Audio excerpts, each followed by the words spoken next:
I'm a hydrogeologist, so when I go looking or drilling, I'm usually looking for water, not so much oil and gas. I have worked for the oil and gas companies, mining companies, a lot of the different industrial sectors. Most of my work these days is for the ag sector and government water supply. So I may not know everything about what's going to happen in the Taroom Trough, what's happening in the Taroom Trough. I've done my best, looked at it from a sort of an outsider's perspective as well. I've gathered information, I've spoken to people. I may not be correct in everything I've got here. I've tried to be. So if anybody else here wants to correct me or wants to ask questions, feel free to jump in as I go. So this is a list of suggested topics that Dale gave me to cover. I know we're at the rifle range, we're not going to shoot you down with bullet points. There are a few pictures in the prezzo, and if you've got any questions about the topics, blame Dale. I think he's covered it pretty well here. The only thing I've added is some practical advice for landholders there at the end. So what is the Taroom Trough? It's a north-south orientated sedimentary basin. On the eastern edge, you've got sort of Chinchilla. On the western edge, you've got Roma. In the Surat Basin is a shallower basin that sits over the top of the Bowen Basin, and it's the Bowen Basin lower sedimentary sequences that are the target of the oil and gas exploration that's occurring at the moment. Most of the aquifers are in the overlying Surat Basin. So I'll get into that in a little bit more detail soon. So it's 9,000 metres deep in the middle. It's a very steeply dipping basin. And most of the exploration so far has been around the margins of the basin and around the sort of 4.5 kilometre depth. Yeah, before I get into the sort of history of the exploration of the area and where it's heading, I thought I'd give a bit of perspective I've seen mostly online and from people I know in the oil and gas industry. I asked a friend of mine in the oil and gas industry yesterday just to give me a paragraph on where the Taroom Trough exploration's heading, and he ended up giving me about 10 slides. So he's pretty passionate about it. The government fully supportive of it at the moment too, as you can see here from some of these statements. But obviously we rely heavily on diesel and fuels for transport. There's a shortage at the moment. Price is very high, and what was not commercial historically may be commercial now. So yeah, we're in the very early stages of exploration, and the government are moving quite quickly to try and streamline the legislation processes required. I've heard already a lot about processes that aren't streamlined. So the government are involving the Coordinator General with extra powers to help fast track, streamline the processes to explore due to the current geopolitical situation that we're all obviously facing. I don't need to talk too much about that. There's a very good sort of summary of the exploration of the Taroom Trough that's been pulled together in an APIA journal by Raymond and Johnson, written in 2023. When I read that, I thought, gee, this doesn't look too great. You know, this is pretty underwhelming. It's basically suggesting that there's oil and gas there, but it's not really a commercial play. It's too deep. It's technically difficult to get at, and it's expensive. I've managed to pull together some information on what's happened since then. There's been some advancements in drilling, fracking, seismic exploration and seismic interpretation methods and reservoir modelling, mostly out of the States, that have been adopted here in the early stages of exploration. And the commercial aspect of, as I just spoke about, has obviously changed dramatically as well since that article was written. Something that I'm still trying to get my head around is that it seems like there's definitely plenty of gas there. I talked to you about what type of gas it is and how it differs from other sort of gas deposits and gas plays, as the industry calls it, soon. But I think there's definitely a gas play there, and a lot of this is about picking up more gas into existing infrastructure. We've got a lot of infrastructure, infrastructure that's been built around the coal seam gas and conventional gas over a number of decades now.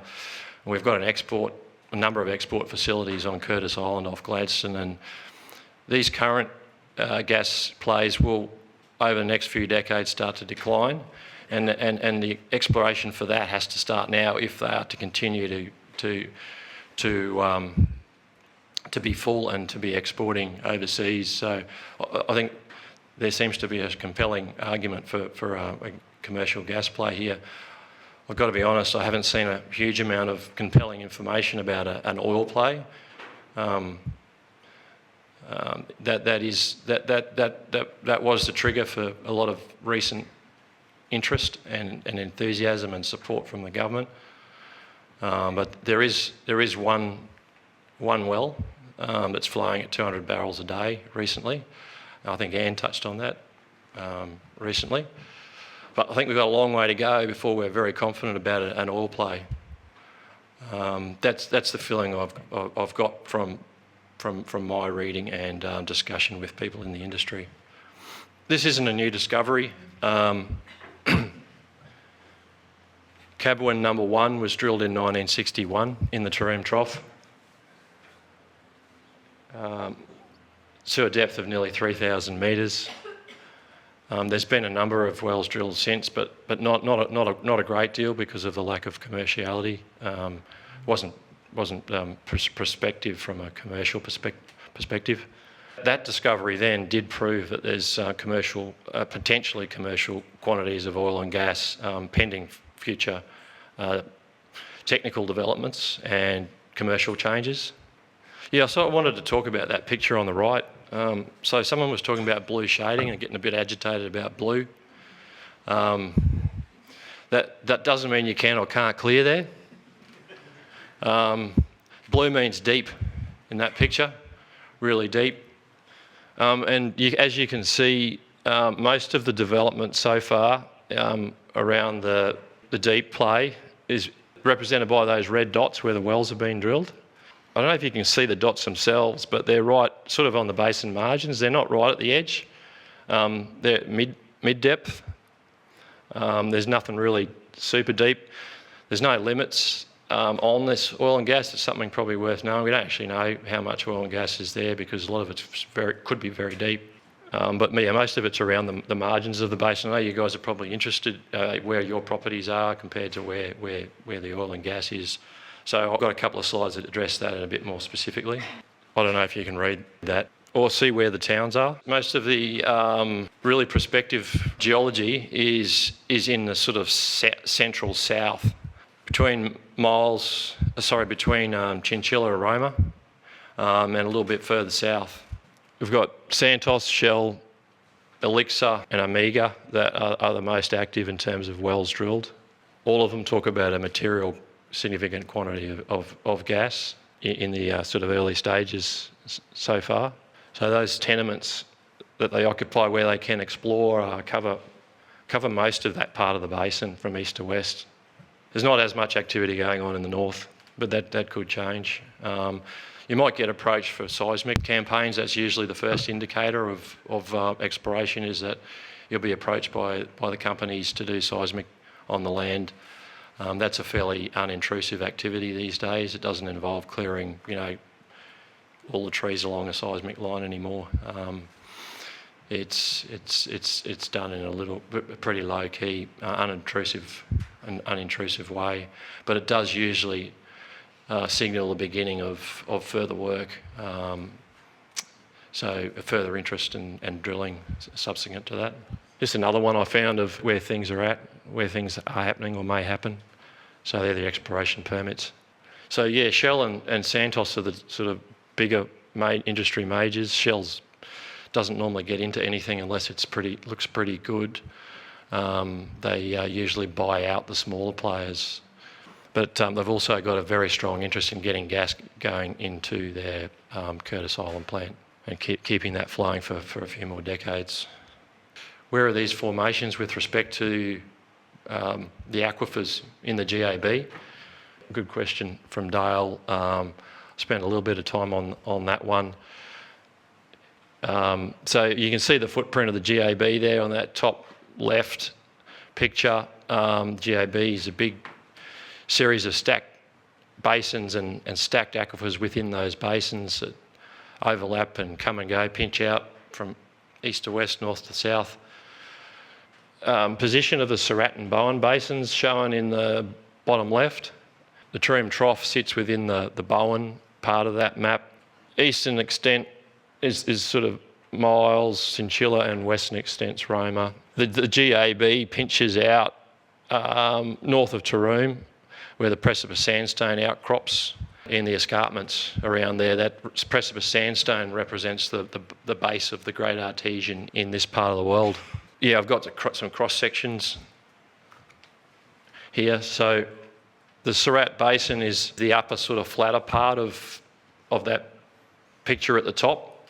The precipice sandstone, which represents the base of the GAB, is a light green layer that runs almost from east to west.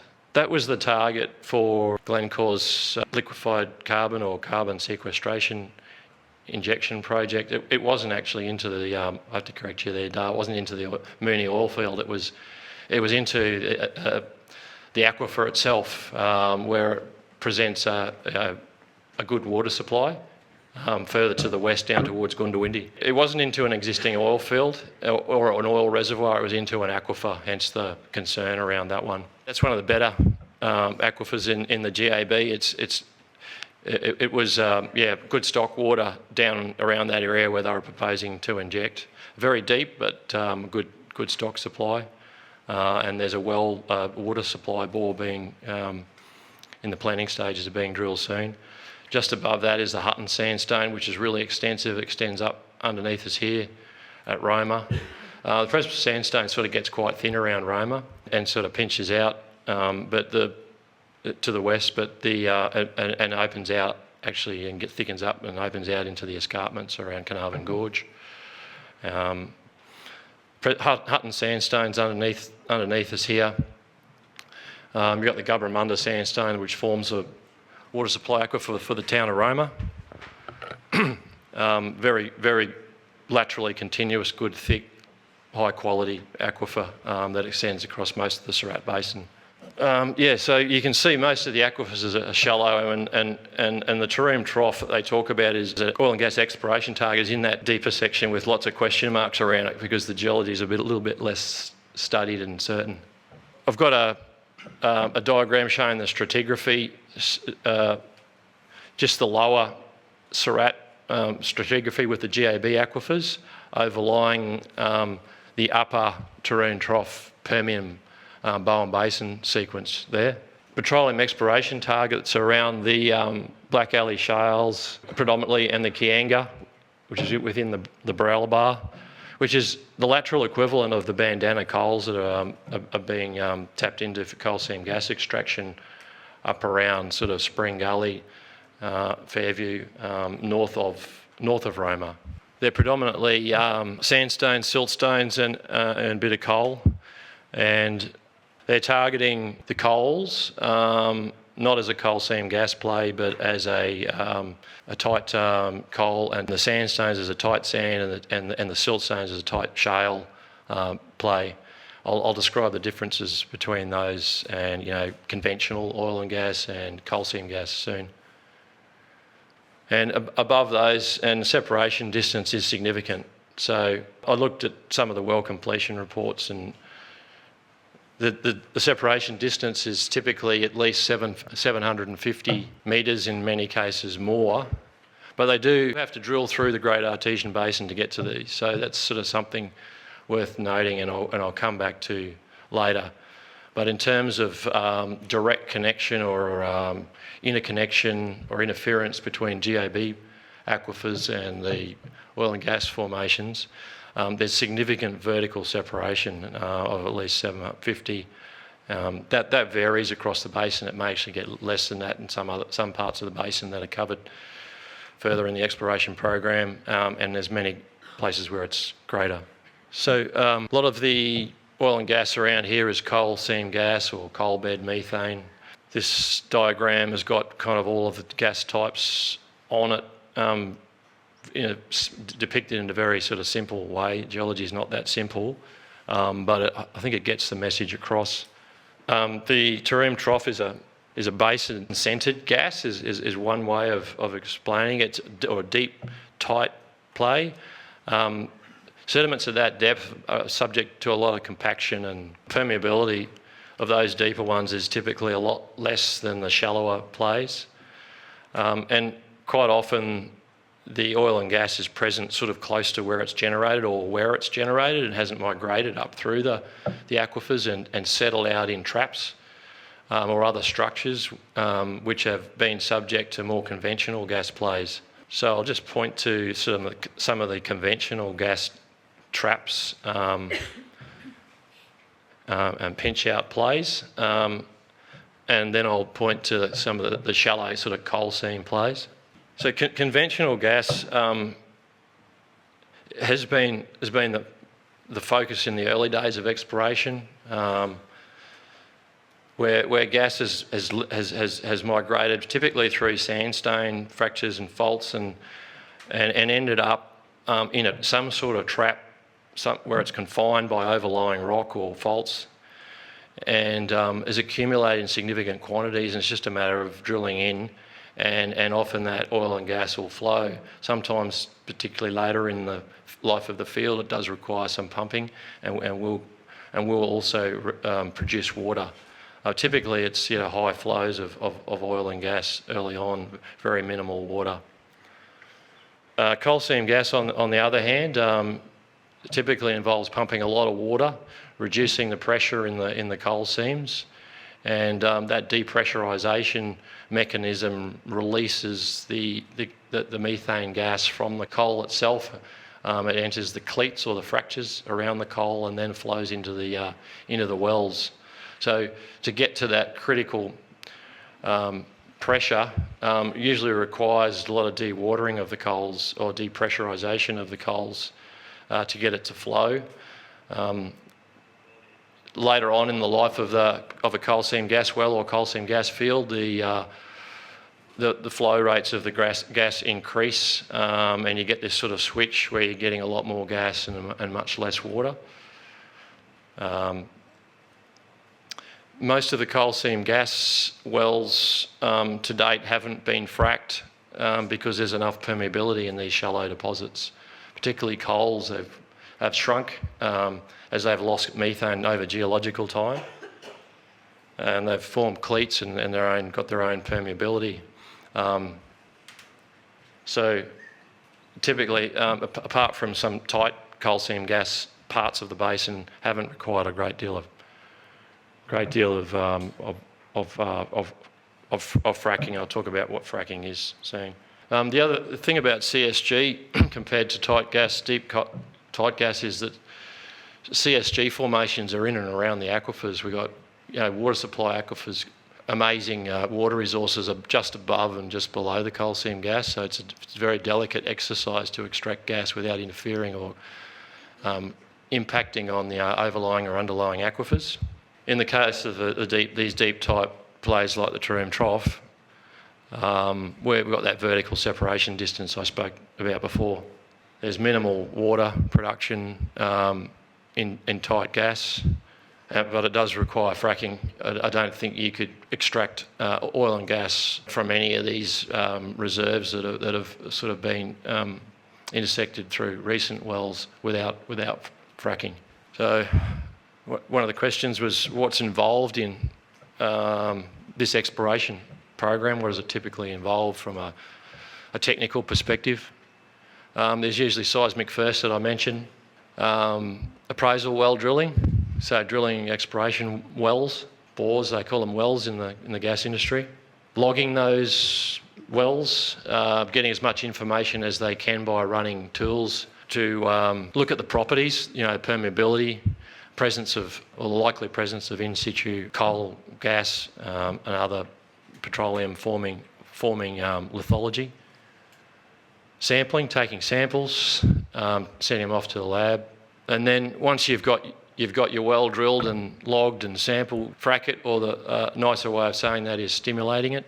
It involves bringing a lot of water to the drilling site and then connecting pipework up to the top of the well and injecting that water down the well and increasing the pressure on the formation that you've perforated. I forgot the perforation step. So to perforate, to connect the bore to the oil and gas rich geology, you've got to run casing, cement behind the casing, and then perforate through explosive charges into the formation. That creates sort of holes in the casing through the cement, and that goes into the formation and creates pathway for the gas to flow into the well. That only connects to a very small part of the rock right next to the well, and the aim of fracking is to try and connect further out into the rock by pumping it up with the water, increasing the pressure to a point where the rock fractures and cracks. So it will enhance the cracks that are already there, fractures that are already there, and create new ones. After they've run their water, they've got the pressure up, they're holding that pressure high, they'll run a fluid and sand to prop open those fractures that they've created. They call it a proppant. So yes, that's usually a mixture of sand and chemicals which change the viscosity of the water. And then once they've got it propped open, they'll back off the pressure, and hopefully a lot of those fractures will stay open. And then they'll flow it back out again. So they'll go into what they call a flow back, where they'll pump the fluid.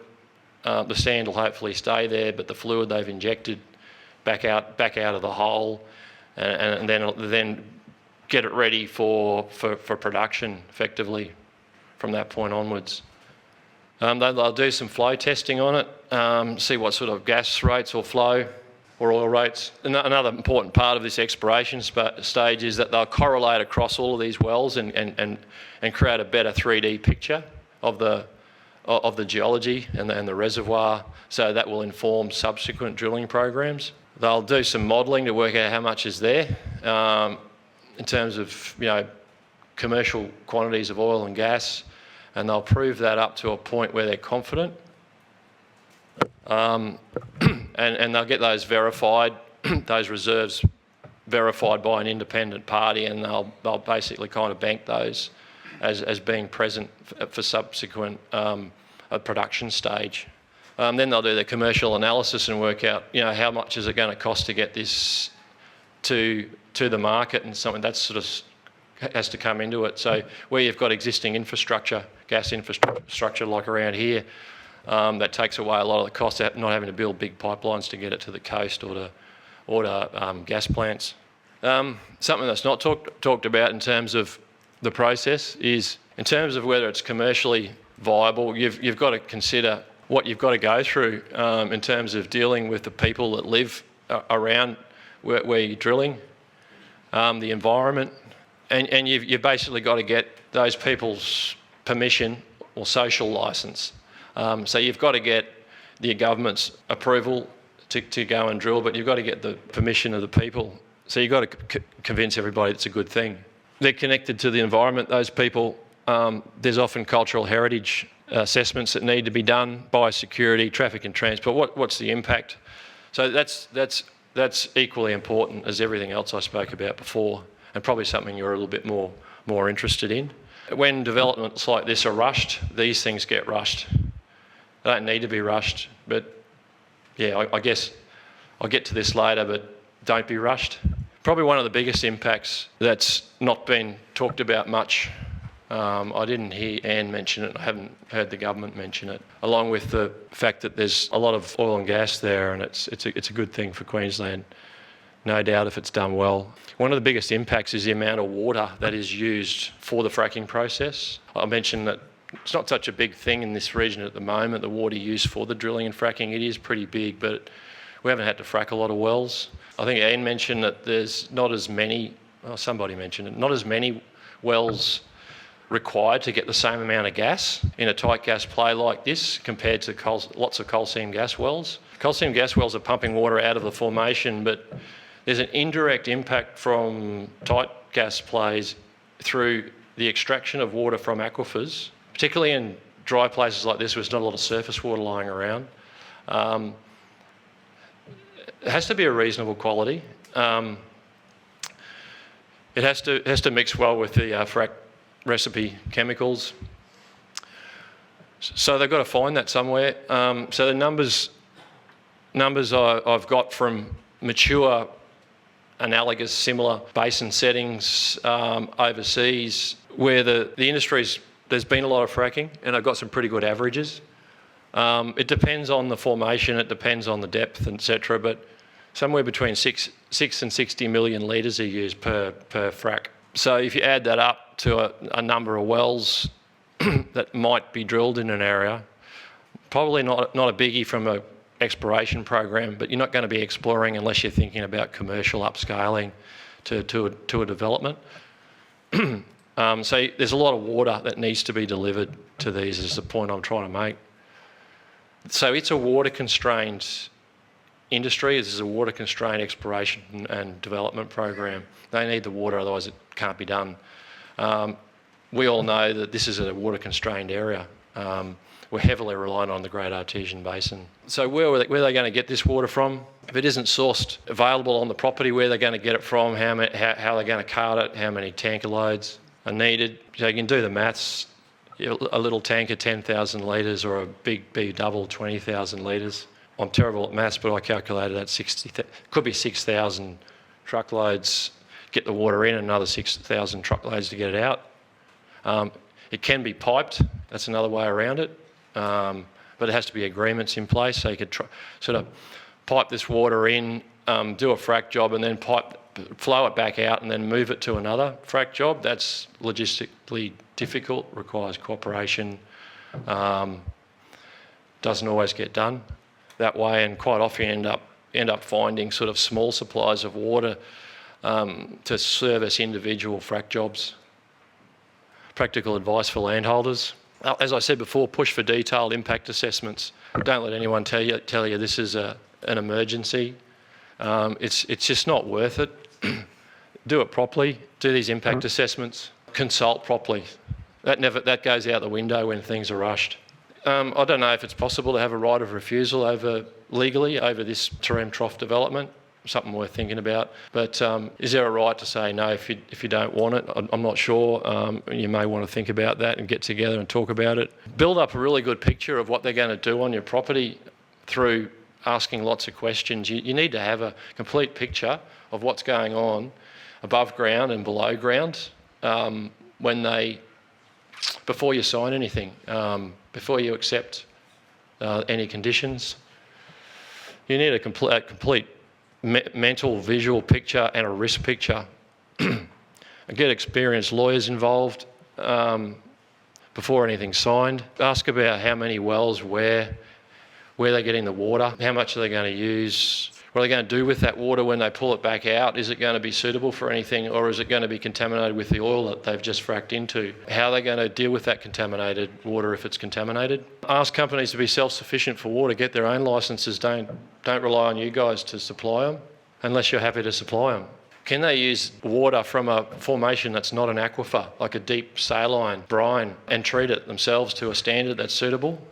That has to be built into their costs. Don't read the fact sheets presented by the companies, or read them but be inquiring. Go to the fact sheets produced by CSIRO, academic institutions, anything independent. We'll get them all, but just apply a good deal of cynicism and inquiry. Improperly abandoned wells can deteriorate with age. Make sure as soon as they're finished with them, get them to plug and abandon them.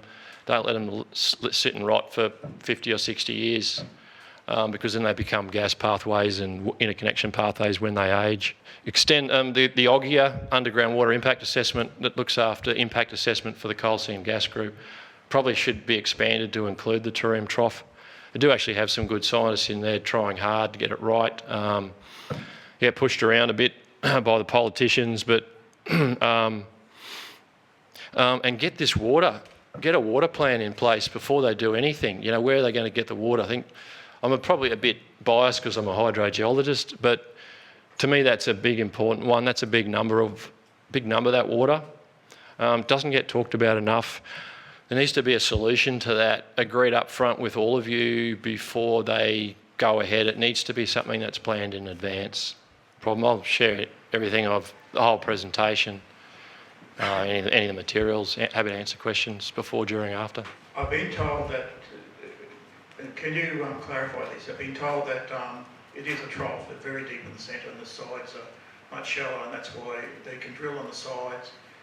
It's only about 3.5K there only. Yeah.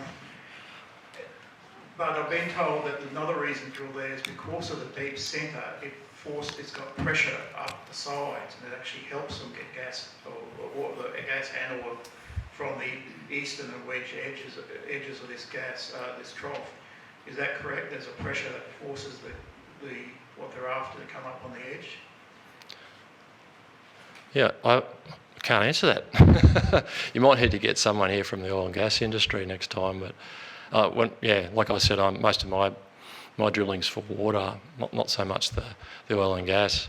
We'll have those formations will have considerable pressure, artesian or sub-artesian pressure. So that'll bring the oil and gas to surface. Whether it's higher around the very edges compared to the very deep, I couldn't be sure. Yeah, sorry. What risks are associated with drilling through the GOB and possibly not getting a good seal and having interconnectivity? Yeah, that was one of the slides I skipped over near the end there. Yeah, thanks. So it's critical. The oil and gas industry have got pretty high standards, code of practices to ensure that there's isolation from those aquifers through the drilling and the construction of their wells. Usually involves multiple layers of cement and steel. In terms of the actual policing and oversight, I don't know how well that's done. But yeah, it is critical. I mean,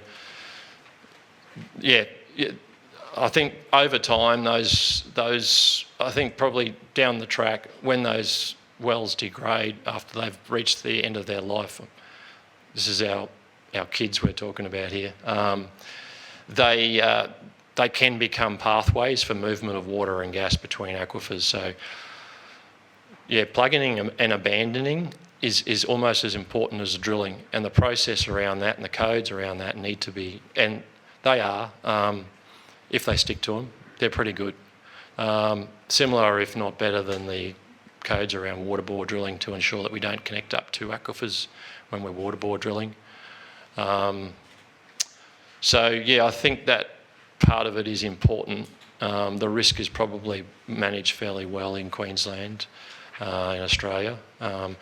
But they tend to be forgotten about, and it's these forgotten ones that age that are probably the higher risk, and dealing with that involves plugging and abandoning them. So fully cementing from bottom to top after they've reached their life. And if that's an exploration well, that's pretty much ask them to do it straight away. If it's a development well, after it's finished being used for production. Yeah. And there's probably a lot of material online you can get that I can't tell you about that process of or those codes, those codes themselves. Unlike the wind industry, where there's been cases of the disposal costs falling back onto the landowner because they received funding through the year, hopefully that a plug and abandon will be paid for by the company that's involved that does the work. Yeah, I think like ask them to do it before they leave, before they exit their tenements and relinquish their responsibilities. That has to be done. Yeah.